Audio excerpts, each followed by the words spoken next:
누가복음 8장 26절부터 39절까지의 말씀입니다. 제가 봉독해 드리겠습니다. 그들이 갈릴리 맞은편 거라사인의 땅에 이르러 예수께서 육지에 내리심에 그 도시 사람으로서 귀신 들린 자 하나가 예수를 만나니 그 사람은 오래 옷을 입지 아니하며 집에 거하지도 아니하고 무덤 사이에 거하는지라. 예수를 보고 부르짖으며 그 앞에 엎드려 큰 소리로 불러 이르되 지극히 높으신 하나님의 아들 예수여, 당신이 나와 무슨 상관이 있나이까? 당신께 구하노니 나를 괴롭게 하지 마옵소서 하니, 이는 예수께서 이미 더러운 귀신을 명하사 그 사람에게서 나오라 하셨습니다. 귀신이 가끔 그 사람을 붙잡음으로 그를 쇠사슬과 고랑에 매어 지켰을 때 그 맨 것을 끊고 귀신에게 몰려 광야로 나갔더라. 예수께서 내 이름이 무엇이냐 물으신즉 이르되 군대라 하니, 이는 많은 귀신이 들렸습니다. 무적행으로 들어가라 하지 마시기를 간구하더니 마침 그곳에 많은 돼지떼가 산에서 먹고 있는지라. 귀신들이 그 돼지에게로 들어가게 허락하심을 간구하니 이에 허락하시니, 귀신들이 그 사람에게서 나와 돼지에게로 들어가니 그 떼가 비탈로 내리다라 호수에 들어가 몰사하거늘. 치던 자들이 그 이루어진 일을 보고 도망하여 성내와 마을에 알리니, 사람들이 그 이루어진 일을 보러 나와서 예수께 이르러 귀신 나간 사람이 옷을 입고 정신이 온전하여 예수의 발치에 앉아있는 것을 보고 두려워하거늘. 귀신 들렸던 자가 어떻게 구원받았는지를 본 자들이 그들에게 이르매 거라사인의 땅 근방 모든 백성이 크게 두려워하여 예수께 떠나시기를 구하더라. 예수께서 배에 올라 돌아가실새 귀신 나간 사람이 함께 있기를 구하였으나 예수께서 그를 보내시며 이르시되 집으로 돌아가 하나님이 내게 어떻게 큰 일을 행하셨는지를 말하라 하시니, 그가 가서 예수께서 자기에게 어떻게 큰 일을 행하셨는지를 온 성내에 전파하니라. 아멘. 이것은 하나님 말씀입니다. 오늘 말씀 제목은 고장난 리액션이라는 제목으로 하나님 말씀 나누고 싶습니다. 여기 오늘 본문에 귀신 들리는 사람 하나가 있죠. 옷을 입은 지 되게 오래되었고 사는 곳도 집이 아니라 무덤 사이에 살고 있는 사람입니다. 이것은 산자처럼 생겼지만 죽은 사람처럼 살고 있다는 것을 말하고 있습니다. 말하는 대신에 짐승처럼 소리를 지르고요, 자기 몸을 스스로 해치는 반복된 행위 때문에 온몸에 피투성이 상처가 나 있는 그런 사람입니다. 얼마나 보기가 개기스러웠겠어요. 주변 사람들이, 마을 사람들이 이 귀신 들린 사람들이 있는 것을 보고서 너무 무섭잖아요. 쇠고랑을 채워서 막아보았지만 그러나 그것을 끊어버리는 괴력을 발휘하기도 합니다.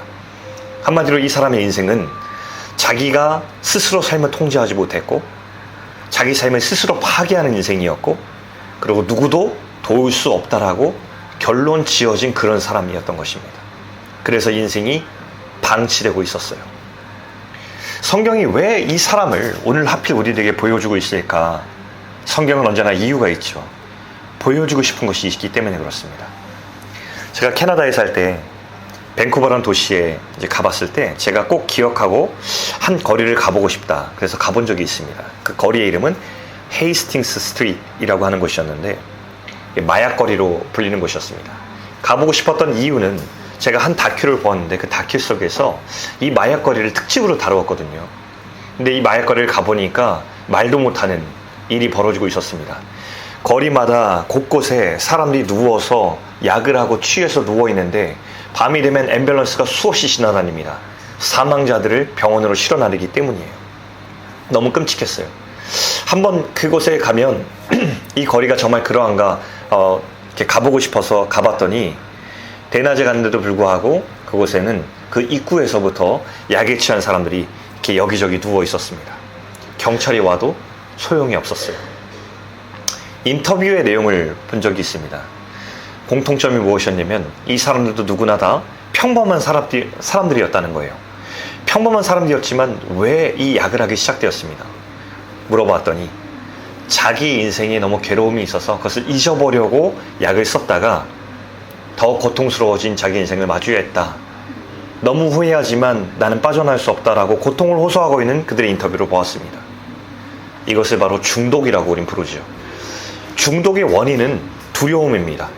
두려움을 잊어보려고 다른 대체물을 찾아서 그것을 막 써봤는데 고쳐지기는커녕 두려움이 사라지기는커녕 더 큰 두려움에 빠지는 것이 이 중독의 정체죠.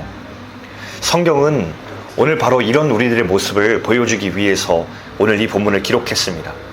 하나님을 떠나서 다른 대체물을 찾는 우리들의 모습을 보여주기 위해서 우리에게 보여주고 있어요. 그럼 우리 시대는 중독의 사회가 되었습니다. 알코올과 담배와 마약, 소비와 미디어, 일과 경쟁과 성과 중독까지 모두가 다 중독이라는 이름으로 우리 사회에 노출이 되었습니다. 예전에는요, 알코올 중독, 담배 중독, 마약 중독 특수한 것으로 취급받았어요. 그리고 시대가 지나니 게임 중독이 심각하게 우리 가운데 대두되었어요. 그런데 이제는요, 모두가 다 미디어 및 일과 경쟁과 성과 중독까지 모두가 중독의 사회로 치닫게 되었습니다. 왜냐하면 전문가들이 말하길 우리 세상은, 우리 시대는 시스템적으로 중독의 사회로 갈 수밖에 없던 시대가 되었다. 이제는 너도 나도 어쩔 수 없다라고 체념하는 시대가 되었기 때문이라고 얘기를 하고 있어요. 이 중독의 시대에는 너도 나도 다 체념해버리는 거예요. 마치 이 귀신 들린 사람을 사람들이 체념했듯 모두가 다 체념하는 시대가 되었어요. 그리고 이 두려움을 마주하고 직시하고 본질적으로 이것을 해결하기보다는 더 나은 대체물을 찾아서 중독에 빠지는 시대가 되었다는 것이죠. 근데 오늘 성경이 뭐라고 말합니까? 오늘 우리의 모습을 이 귀신 들린 무덤 사이에 사는 사람의 모습에 비추어서 생각해보라고 오늘 우리에게 말씀해주고 있는 거예요. 여러분, 오늘 이 귀신 들린 자에게 예수님이 찾아오셨어요. 예수님이 찾아오시고 난 다음에 이렇게 기록하고 있죠. 귀신 들린 자 하나가 예수를 만나니 라는 구절부터 완전히 새로운 국면의 이야기가 시작이 되고 있어요. 이 이야기를 주목해보면 좋겠는데요. 예수님을 만나자마자 귀신 들린 사람이 예수님께 나와서 엎드립니다. 귀신이 엎드린 거죠. 놀라운 장면이에요. 마치 귀신이 예수님 앞에 나와서 엎드리는 장면은 흡사 예배자의 모습과 같습니다. 그리고 그가 뭐라고 했는지 한번 들어보세요. 지극히 높으신 하나님의 아들 예수여 라고 이렇게 말하고 있습니다. 당시에 예수님께서 하나님의 아들이라는 것을 유대인들이 믿지 못하던 때였거든요. 그런데 이 귀신은 정확하게 예수님 앞에서 이 고백을 드리고 있다는 거예요. 이 장면만 보면 마치 예수님 앞에 엎드려서 예배하는 것 같아요. 엎드려서 지극히 높으신 하나님의 아들 예수여라고 고백하는 장면, 예배죠. 그런데 이 다음에 이어지는 말이 어떠냐면 이렇게 나옵니다. 당신이 나와 무슨 상관이 있나이까? 나를 괴롭게 하지 마소서라고 이렇게 말하고 있습니다. 내게 상관하지 말라고, 떠나달라고 요구하는 귀신의 요청입니다. 귀신은 예수님이 누군지도 정확히 알았고요. 예수님에게 어떤 모습으로 나가야 되는지도 알고 있었어요. 엎드렸어요. 찬송할 수 있었어요. 그러나 결정적으로 예수님과 상관 있는 삶을 살 수 없었던 게 귀신의 믿음이었어요. 알 수도 있었고 누구인지도 알고 있었고 믿었고, 그러나 엎드릴 수 있었지만 그의 삶이 예수님과 상관이 있어지는 것은 결코 할 수 없었다는 거예요. 관계 맺는 것, 예수님 닮는 것, 따라가는 것, 내 삶의 방식을 예수님의 가치관에 맞추는 것 절대 할 수 없었어요. 여러분, 우리들에게도 이런 모습이 있지 않은지 한번 물어봤으면 좋겠어요. 내가 예수님을 누군지 알고 고백할 수 있고 예배할 수 있지만 그 예배 이후에 내 삶이 실제 예수님과 상관 있는 삶으로 가기 싫은 감정이 있다면 그것은 귀신의 믿음이에요. 귀신 들린 자가 오늘 예수님을 만났는데, 여러분, 제가 우리 예배를 지금 한 달 넘게 설교를 할 때 눈치채셨겠지만 계속해서 예수님을 만난 사람들에 대한 주제를 가지고 계속 이어오고 있어요. 근데 그 중에서 핵심적인 공통점이 뭐냐면 모두가 다 하나같이 어떤 사람이 예수님을 찾아가는 믿음 때문이 아니라 예수님께서 그들의 인생 가운데 찾아오셨다는 것을 말하고 있어요. 오늘도 마찬가지예요. 우연이 아니라 예수님께서 이 귀신 들린 사람을 찾아오신 거예요. 사람들은 이 사람들을 방치했어요. 더럽게 여겼어요. 이 사람들을 내 삶의 바깥에 두었어요. 근데 예수님은 더럽게 여김받은 그 사람의 인생을 찾아오셨어요. 가장 절망하고 가장 어둡고 가장 엉망이 된 그곳에 예수님은 걸어 들어오시는 분이세요. 사람들은 착각하는 것이 우리가 깨끗하게 되어야만 그 깨끗한 자리에 예수님이 들어오실 수 있다고 생각하는데 이것은 성경적이지 않아요. 성경적인 예수님은 우리 삶이 완전히 엉망이 되어버려서 가장 더럽게 여겨지는 그곳에 예수님께서 찾아 들어오시는 것이라는 것을 들어볼 때 우리 복음을 새롭게 알게 돼요. 예수님께서 이 사람의 인생에 왜 들어오셨냐면 너무 마음 아파셨기 때문이에요. 이 사람의 인생을 마주보고 너무 고통스러우셨어요. 당신의 존귀한 한 사람이 하나님의 형상을 잃어버리는 그 죽은 자처럼 사는 모습이 가슴 찢어지게 고통스러우셨을 거예요. 이게 예수님 마음이거든요. 자녀의 망가지는 모습을 보면서 고통스러운 것이 부모의 마음이고요. 아마 그것만큼 부모의 고통을 직면하는 것이 없을 것 같아요. 자녀가 죽어가는 자리, 자녀가 하나님의 형상을 잃어버리는 자리, 망가지는 자리가 얼마나 부모의 마음을 아프게 할 거예요. 성경의 기록을 보면 귀신의 요청만 나오지만 귀신의 요청 다음의 기록인 29절을 보면 이렇게 나와요. 이는 예수께서 이미 더러운 귀신을 명하사 나오라 하셨습니다. 이미 더러운 귀신을 명하사 나오라 하셨기 때문에 예수님께서 나를 떠나가 주십시오라고 얘기했다는 거예요. 이 말은 예수님이 다급하게 이 사람을 만나자마자 귀신에게 먼저 얘기하셨다는 거예요. 이 더러운 귀신아 나와라 라고 다급하게 말씀하셨다는 거예요. 이게 망가져가는 자기 자녀를 본 아버지 하나님의 마음인 거죠. 여러분, 제가 예전에 놀이터에 아이들 데리고 간 적이 있어요. 아이들이 좀 어렸을 때였는데 첫째 둘째가 이 밤이었는데 아이들이 놀고 싶어가지고 으슥한 놀이터에 한번 간 적이 있어요. 근데 거기 갔는데 거기에 건장한 남자 2명이 거기 앉아있더라고요. 아이들이 놀고 싶다고 하니까 아이들 놀으라고 해서 이렇게 놀렸어요. 근데 담배 냄새가 나기 시작하는 거예요. 딱 봤더니 건장한 남자 2명이 거기서 담배를 딱 피우고 있는 거예요. 제가 어떻게 했을까요? 평상시에 저였으면 모른 척 했을 거예요. 그 놀이터는 금연지역이었거든요. 모른 척 했을 거예요. 내가 도망쳐서 떠났을 거예요. 왜냐면 그 남자는 2명이었고 건장했으니까. 근데 거기서 우리 아이들이 놀고 있잖아요. 제 마음이 화가 났어요.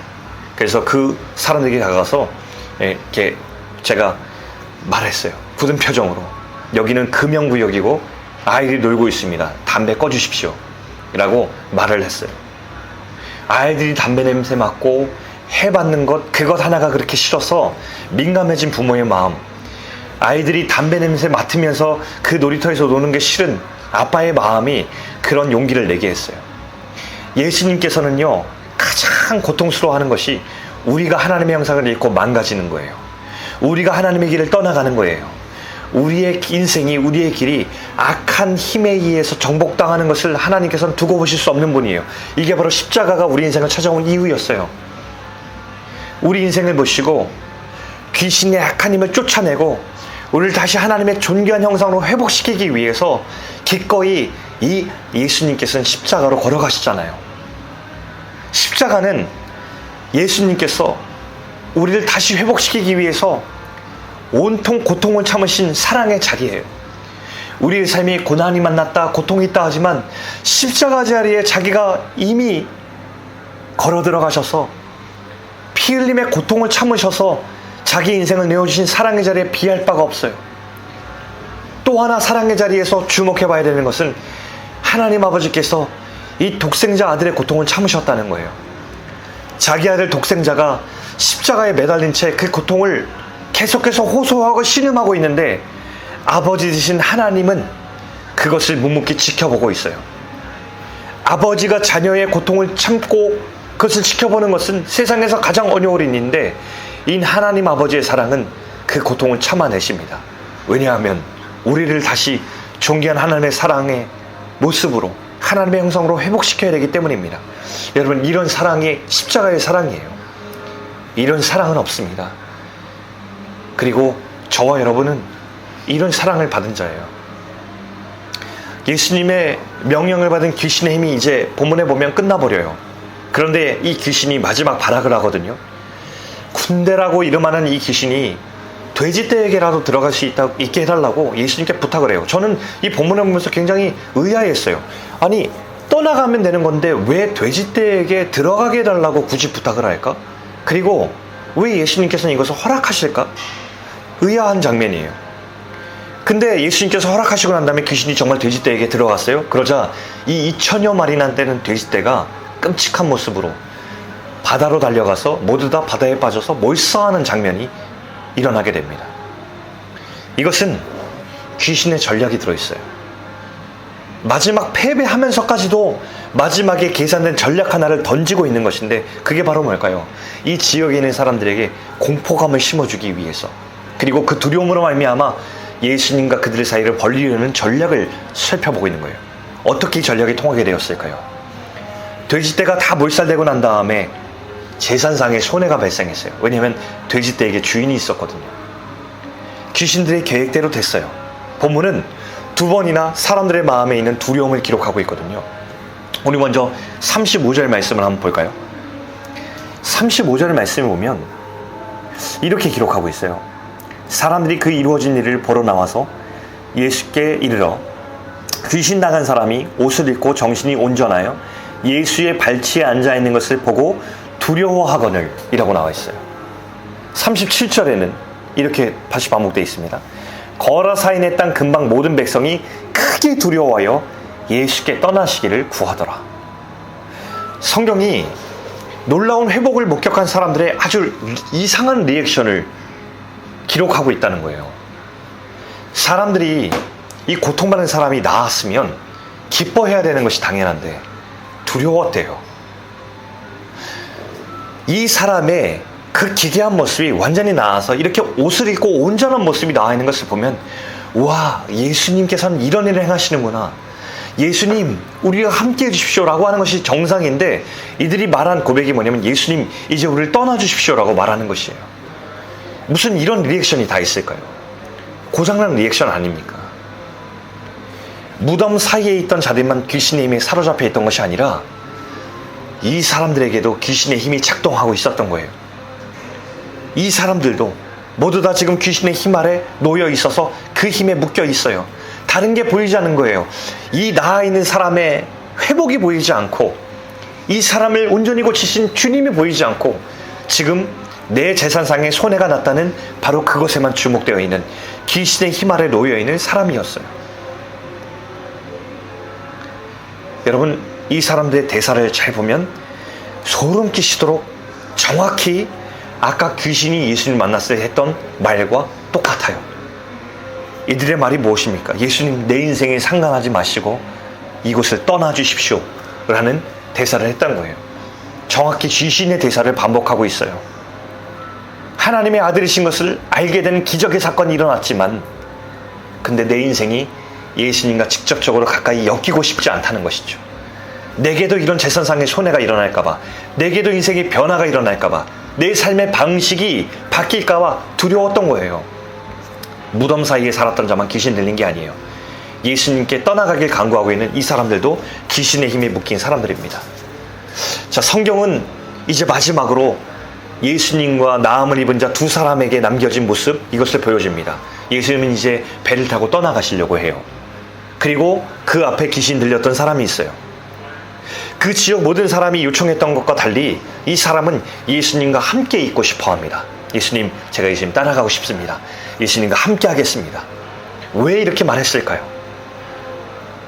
예수님의 형상으로 회복된 사람에게 가장 큰 행복이자 가장 바라는 일은 이 하나님의 형상을 회복하여서 하나님과 함께 있는 것, 예수님과 상관 있는 삶을 시작하는 것이 가장 큰 비전이고 꿈이기 때문에 그래요. 다른 대체물로 자기 인생을 채우려는 것에서 벗어나서 하나님과 함께 있거나 하나님의 방식으로 살거나 하나님의 길을 따라가는 것이 가장 큰 행복으로 작동하기 때문에 그렇습니다. 이것이 복음의 폭발력이에요. 복음은 헬라어로 디나미스예요. 디나미스라는 이 단어에서 파생된 영어 단어가 다이너마이트예요. 디나미스라는 말 자체에 이 복음에는 폭발력이 있다는 것을 담고 있어요. 다이너마이트는 폭발하면 파괴하지만 디나미스, 하나님의 복음이 폭발할 때는 우리 가운데 귀신의 모든 악한 힘들이 폭발되고 우리 가운데 선한 성령의 힘이 작동하기 시작해요. 그래서 복음을 만나면 누구든지 우리 인생에 거룩한 폭발이 일어나서 우리 인생의 모든 악한 세상의 힘들이 결박되고 폭발되고 우리 가운데 성령의 선한 힘이 우리 인생을 끌어가는 놀라운 일이 발생한다는 거예요. 하나님의 형상으로 회복되고 하나님의 인생으로 말미암아 우리 인생이 새로운 질서 가운데 자리 잡고 새로운 우선순위가 발생하고 새로운 가치관으로 하나님의 길을 따라가는 놀라운 성령의 힘이 우리 가운데 일어난다는 것이죠. 제가 그 KT 데이비스라는 한 자매를 알고 있어요. 이 자매는 20살 때 중요한 결정을 하나 내립니다. 그 전까지 이 자매는 미국에 있는 내슈빌이라는 마을에 살고 있었는데 집이 아주 풍족했어요. 넓고 좋은 집에 살았고 풍족한 음식을 끊임없이 먹은 사람이었고, 그리고 20살 나이에 이미 좋은 빨간색 스포츠카를 몰고 다니면서 남부를 것 없이 살아가고 있는 그런 자매였어요. 이 자매가 고등학교를 졸업하고 나서 대학에 들어가려고 할 즈음에 한 가지 결단을 하게 되는데, 그것은 바로 내가 1년 동안만 내가 선교 여행을 떠나보면 어떨까라는 마음이 들었어요.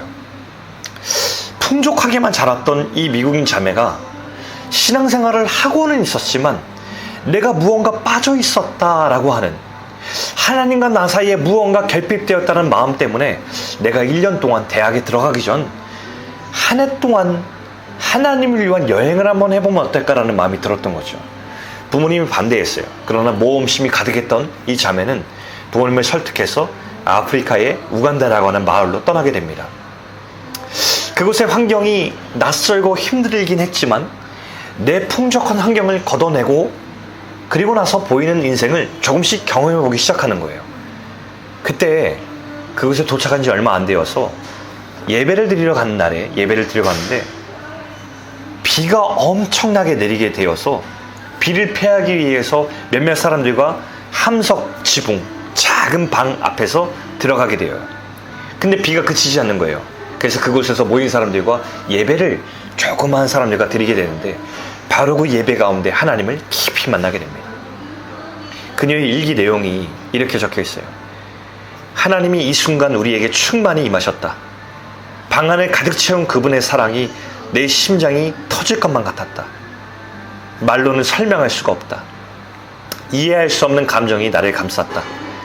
방 안을 채운 하나님의 영광에 숨이 멎을 지경이었다. 라고 일기장에 기록했어요. 이 케이티라는 자매가 풍족한 생활의 미국이 아니라 이 작은 방 앞에서 이 우간다 땅 안에서 하나님을 깊이 만났던 것이죠. 이렇게 일기장의 고백이 이어집니다. 사람들은 아프리카가 왜 그리 가난하냐고 묻는다. 하지만 이 아이들은 가난하지 않다. 오히려 부유하게 자란 나야말로 가난한 사람이다. 이 아이들은 가진 것이 없으니 하나님만을 소중히 여긴다. 나는 인간관계를 먼저 의지하지만 인간관계의 실패를 경험한 이 아이들은 오직 주님을 믿는다. 내 소원은 내 옆에 1학년짜리 아이만큼이라도 하나님을 깊이 아는 것이다. 우리를 비보다도 더 흠뻑 적신 이 영광이 언제까지고 마르지 않기를 이라고 고백하고 있습니다. 이 KT의 고백 가운데는 자신의 세속적인 모든 기준을 복음이 무너뜨리고 귀신의 세상의 힘이 아니라 이제 복음의 힘으로 하나님의 마음을 갖게 된 이 놀라운 폭발이 일어난 KT의 마음을 들여다보게 해주는 거예요. 그리고 복음으로 변하는 인생은 KT의 마음을 새로운 질서 가운데 초대했고, 그렇게 14명의 아이들을 입양한 엄마가 되어서 그 아이들을 예수님의 마음으로 양육하는 하나님의 사람으로 자라가게 되었습니다. 예수님의 마음이 들어오면 사랑의 마음이 생겨나고 긍휼의 마음이 생겨나고 예수님과 정말로 상관 있는 삶을 살아가기 시작하는 거죠. 예수님은 이 사람에게 마지막 말씀을 전하고 있습니다. 39절에 보면 집으로 돌아가 이렇게 얘기하거든요. 너 집으로 돌아가. 나 따라오지 말고 집으로 돌아가라. 이어지는 말이 하나님이 내게 어떻게 큰일을 행하셨는지를 말하라 하시니 그가 가서 예수께서 자기에게 어떻게 큰일을 행하셨는지를 온 성내에 전파하니라. 그는 물리적으로 예수님과 함께 있는 것이 따름이라고 했는데 예수님의 생각은 달랐어요. 예수님은 나를 따르는 것은 너의 삶의 자리로 가는 거야. 집으로 돌아가. 예수님의 마음에 한 가지 숙제가 남았어요. 그것은 이 고침받은 귀신 들린 사람처럼 사랑하는 사람이 남았거든요. 자기 보고 떠나가라고 말씀하신 그 사람들, 여전히 사랑하는 그 사람들이 남았어요. 예수님은 그 사람들을 위해서 이 귀신 들렸던 사람을 그 삶의 자리로 보내고 있어요. 그 사람들도 똑같이 아끼시기 때문이에요. 그 사람들도 예수님께서 회복시키시려고 했는데 그 하나님의 회복의 방법은 바로 먼저 하나님께서 회복시키신 그 사람을 그 삶의 자리로 보내서 하나님이 내게 행하신 일을 말씀하는 거였어요.